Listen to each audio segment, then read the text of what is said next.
The mall has always been my little refuge after a long day at work.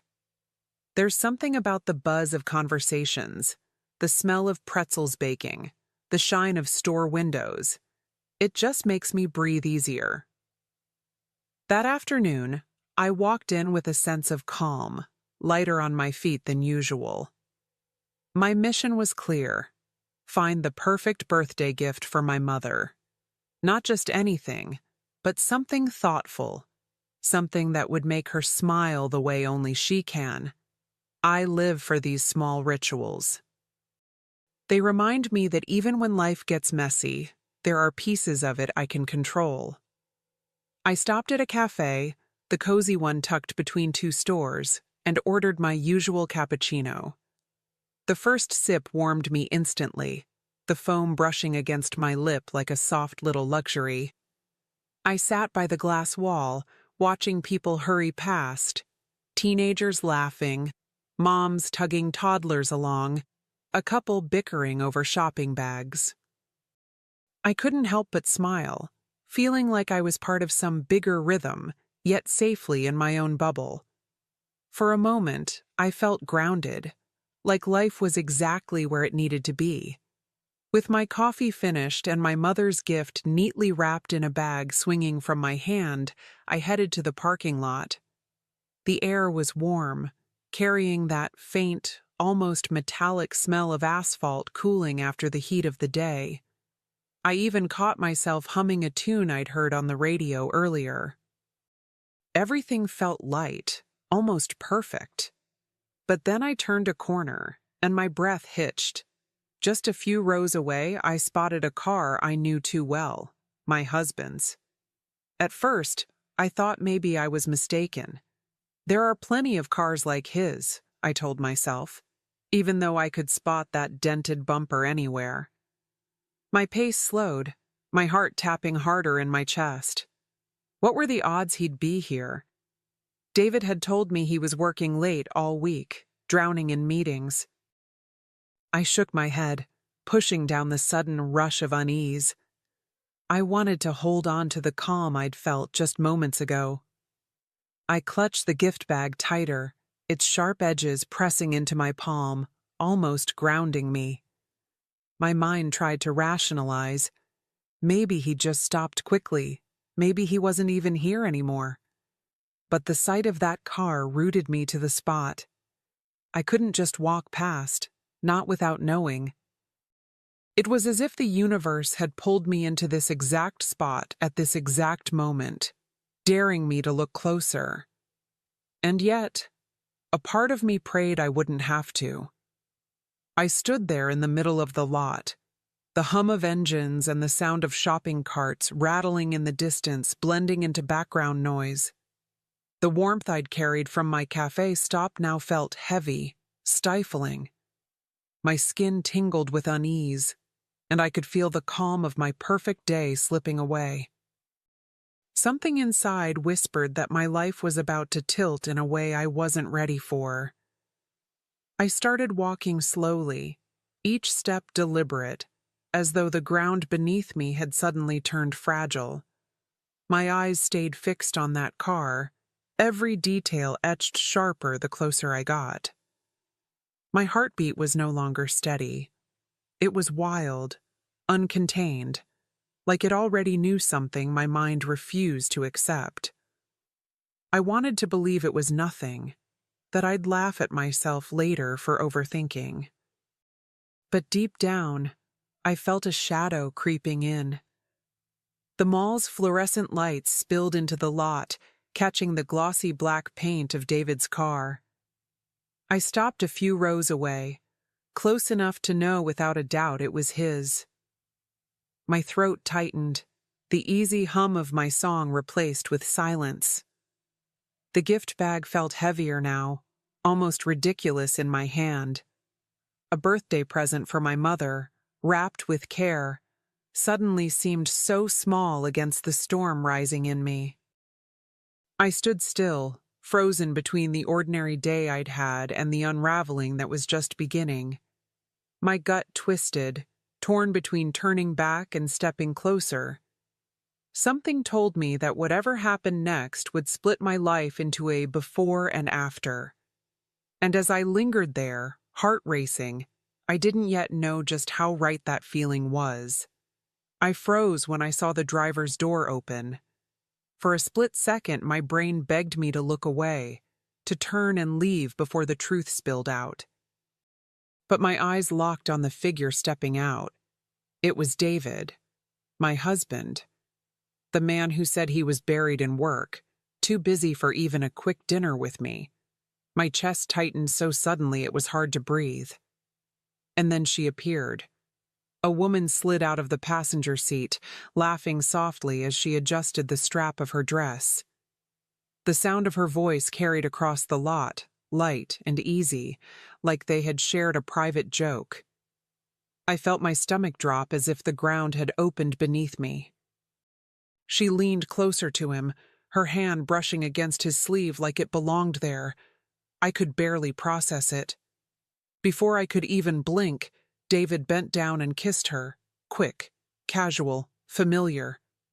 My whole body went cold, like ice rushing through my veins. I wanted to scream, to run, to make it all stop, but I couldn't move. Instead, I stayed hidden behind a row of cars, clutching the gift bag like a shield. Every instinct in me screamed that nothing would ever be the same again. I crouched slightly, my heart pounding so loudly I was sure someone could hear it. They walked together toward the mall's exit, still laughing, completely unaware that I was just a few feet away. I could see the ease in his body language, the way his hand brushed the small of her back, guiding her as if it were second nature. That simple gesture gutted me more than the kiss. It wasn't just a fling, it was intimacy. I pulled my phone from my purse with trembling hands. My fingers shook as I unlocked it, the screen glowing harsh in the dim light of the lot. For a second I hesitated, asking myself if I really wanted proof of what my eyes had already seen. But then, a surge of clarity hit me. This wasn't about doubt. This was about survival. So I lifted the phone and snapped photo after photo, capturing every cruel detail. Each click of the camera felt like a betrayal carved into stone. My chest was tight, my breaths short, but I kept going until I knew I had enough. I didn't want a confrontation. Not here, not now. No shouting match in the middle of a parking lot. I wanted something more permanent. Something that would burn when the time was right.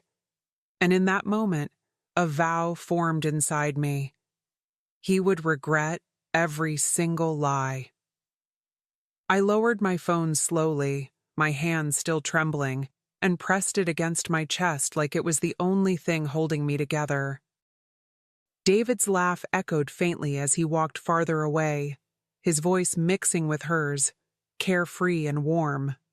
That sound used to be mine, a melody stitched into the fabric of our life. Now, it was poisoned. Every note of it cut through me, sharp and merciless.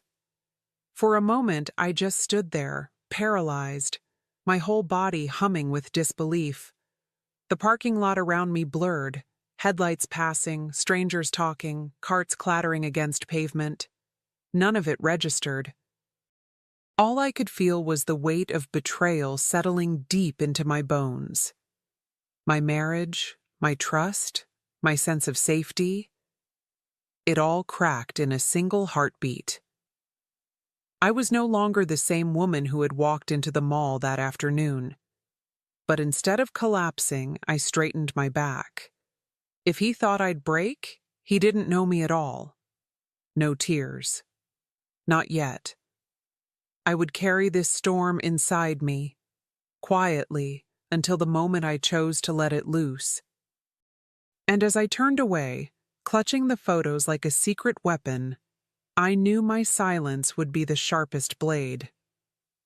When I walked through the front door that evening, David was already home. He looked up from the couch with that same easy smile, as if nothing in the world had shifted. Long day? He asked, his voice steady, his tone practiced. I forced a small nod, setting my mother's gift bag on the table, my face calm. Inside, though, it felt like a storm had taken root in my chest, beating against my ribs with every breath. We sat down for dinner, the same routine as always. Plates, silverware, a soft clink of glasses. He talked about work, about deadlines and meetings, weaving the same excuses he had fed me for weeks. I listened, nodding at the right times, even asking questions, but every word that left his mouth felt like a fresh lie burning the air between us. My hands stayed steady, my smile faint, though inside I was unraveling thread by thread. I studied him differently that night. The way his eyes darted when I asked certain questions, the slight pause before he gave an answer. It wasn't just suspicion anymore. It was confirmation, layered over confirmation. And I matched his performance with my own, giving him no reason to suspect that I already knew, that I had seen, that I had proof. My silence became my armor, and he had no idea how dangerous that really was. The next morning, while David showered, I sifted through the pockets of his jacket hanging carelessly by the door. My fingers brushed over folded receipts, small scraps of his so-called late nights. A bar tab. A boutique purchase I never received. Each slip of paper was a thread, and together they wove the story he thought he'd hidden. I tucked them away, careful not to disturb a thing. My heart pounded, but my face would later wear only calm. At work, I found myself replaying the parking lot scene in my mind like a cruel film. Each time I closed my eyes, I saw the kiss, the way she touched him, the lightness in his laugh. But instead of spiraling, I let it fuel me. I started saving his text notifications when they flashed on the screen, memorizing his excuses, building a collection of truths he didn't know I had. Quietly, piece by piece, I was constructing the puzzle. When I returned home, he kissed my cheek like always, oblivious. I smiled back, my mask flawless. But inside, I was already steps ahead. Every lie he told I stored away, carefully labeled and locked in my mind. And as he carried on with his performance, I began to picture the day I'd flip the script. The day I'd finally let the truth speak louder than his rehearsed lines. By the end of the week, my folder of quiet evidence had grown heavy. The photos from the parking lot sat at the center, cold and undeniable, but now they were surrounded by screenshots, receipts, and carefully observed patterns. Every time David looked at me across the dinner table, I wondered if he could sense the trap forming beneath his feet. But no. He was too wrapped up in his own web, convinced I was still the blind, trusting wife. At night, I'd lie awake listening to his steady breathing, the rise and fall of his chest beside me. I wondered how many times he had come home from her arms straight into mine. The thought burned, but I didn't let it consume me. Instead, I stored it like firewood, fuel for when the time came to burn everything down. My silence was no longer weakness, it was strategy. I started to notice how ordinary life looked from the outside. Neighbors waving, friends checking in, the two of us appearing solid. But behind closed doors, I held the truth like a blade, sharp and ready. He had no idea how close his downfall was, no clue that every step he took was leading him straight into my hands. And soon, I would decide exactly how and when to let him fall. When I suggested hosting a family dinner, David's face lit up. He thought it was my way of showing affection, of reminding everyone that we were still the perfect couple. I played my part beautifully, brushing his hand in public, leaning in close, whispering little endearments that made his parents smile. Inside, I was ice. Every sweet gesture was rehearsed, every smile sharpened into a weapon he couldn't see coming. I invited his parents, his closest friends, even a few people he admired deeply. To him, it looked like a celebration of us, a showcase of unity. He walked around the house humming, completely unaware that he was preparing for his own humiliation. I set the table with care, polished the wine glasses, and placed candles just so. To the outside world, it was love. To me, it was the stage for a reckoning. The night of the dinner, the house filled with laughter and clinking glasses. David thrived in the spotlight, telling stories, soaking in the admiration. I sat beside him, nodding, laughing, letting him bask. But underneath, my pulse was steady, my mind clear. I knew what was coming, and I savored the anticipation. Every second that passed brought me closer to the moment the mask would shatter. After dinner, I stood and tapped my glass lightly, drawing everyone's attention. "I thought it might be nice to share some memories," I said warmly, gesturing toward the screen I had set up earlier. Smiles spread across the table. They were expecting nostalgia, anniversaries, maybe even a romantic tribute. David leaned back in his chair, pride written all over his face, convinced he was about to be celebrated. The slideshow began innocently enough. Vacations, birthdays, little moments of us smiling together. People chuckled, clapped, whispered sweet remarks. I watched David out of the corner of my eye, saw him squeeze my hand, utterly convinced of my devotion. He had no idea the ground beneath him was about to give way. I felt my heartbeat steady itself, a strange calm taking over. Then, with one click, the screen changed. Gasps rippled through the room as the parking lot photo appeared. David pressed against another woman, his lips on hers, their intimacy undeniable. The silence that followed was heavy, suffocating, almost electric. I didn't look at the guests. I didn't need to. My eyes stayed on David, watching the color drain from his face, his pride collapsing in an instant. David's hand slipped from mine as if burned. His mouth opened, but no words came out. The guests shifted uncomfortably, their eyes darting between the screen and him, waiting for some kind of explanation. His mother's fork clattered against her plate. His father's jaw tightened. The air grew so heavy it felt like even the candles flickered under its weight. And there he sat, pale, caught, stripped of the charm he loved to wear. I didn't say anything. Not yet. I let the silence stretch, let him drown in it. Every second that ticked by was a reminder that he no longer controlled the narrative. This wasn't his story anymore. It was mine. He fumbled for words, stammering something about a misunderstanding, but no one believed him. The evidence was right there, larger than life, undeniable. His empire of lies had cracked wide open, and I sat perfectly still, calm, composed, the center of gravity in that room. My heart no longer raced. My breathing was steady. I had waited for this moment, crafted it with patience, and now it was unfolding exactly as I intended. Yet I wasn't finished.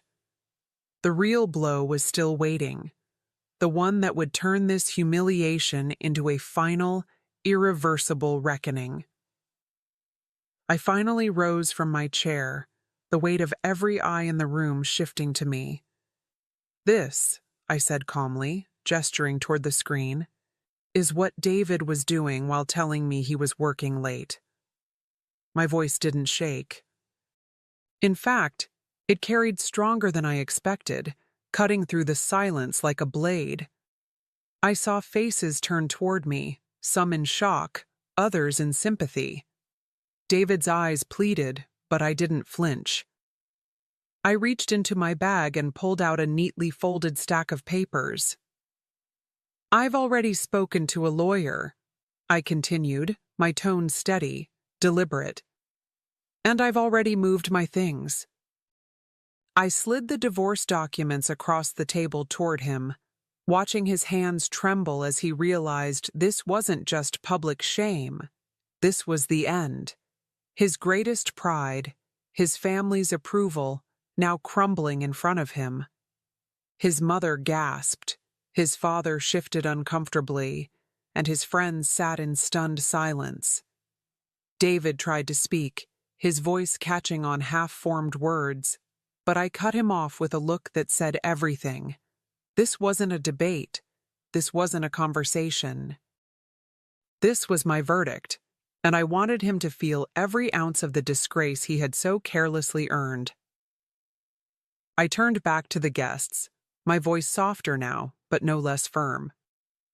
"You all deserve to know the truth," I said, my gaze sweeping across the table. For months, he looked me in the eyes and lied, pretending to be the devoted husband. But this, I pointed toward the frozen image on the screen. This is who he really is. A murmur spread through the room, the kind that comes when respect dies in an instant. David's mother covered her mouth, tears welling in her eyes. His father stared at him with disappointment so raw it almost filled the silence for me.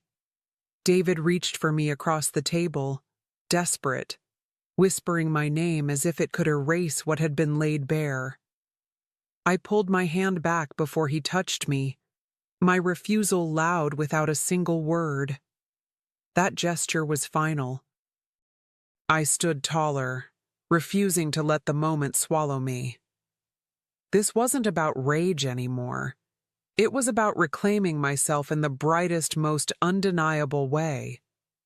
I had carried his lies quietly, had built the case piece by piece, and now I was free of them. The papers on the table weren't just legal documents. They were my declaration. I was done living in his shadow. I gathered my things slowly, making sure every eye in that room stayed on me. My purse over my shoulder, the gift bag for my mother still in my hand, the one detail of the day that remained pure. I looked at David one last time. His face was ashen, his pride shredded in front of the people whose approval meant everything to him. That, I knew, was the wound that would never heal. I didn't shout, didn't cry, didn't let him see me broken. Instead, I held my head high and walked toward the door. Each step was steady, deliberate, a rhythm that carried me further from the lies and closer to freedom. Behind me, I could hear whispers rising, the rustle of chairs, the stunned disbelief settling into the room. I didn't turn back. Not once. As I stepped into the cool night air, I breathed deeply, as if taking my first full breath in months. The weight on my chest lifted, replaced by something stronger: resolve. David would forever be remembered not as a husband, not as the man he pretended to be, but as the liar who was exposed in front of his own family. And I would be remembered as the woman who refused to be deceived one moment longer.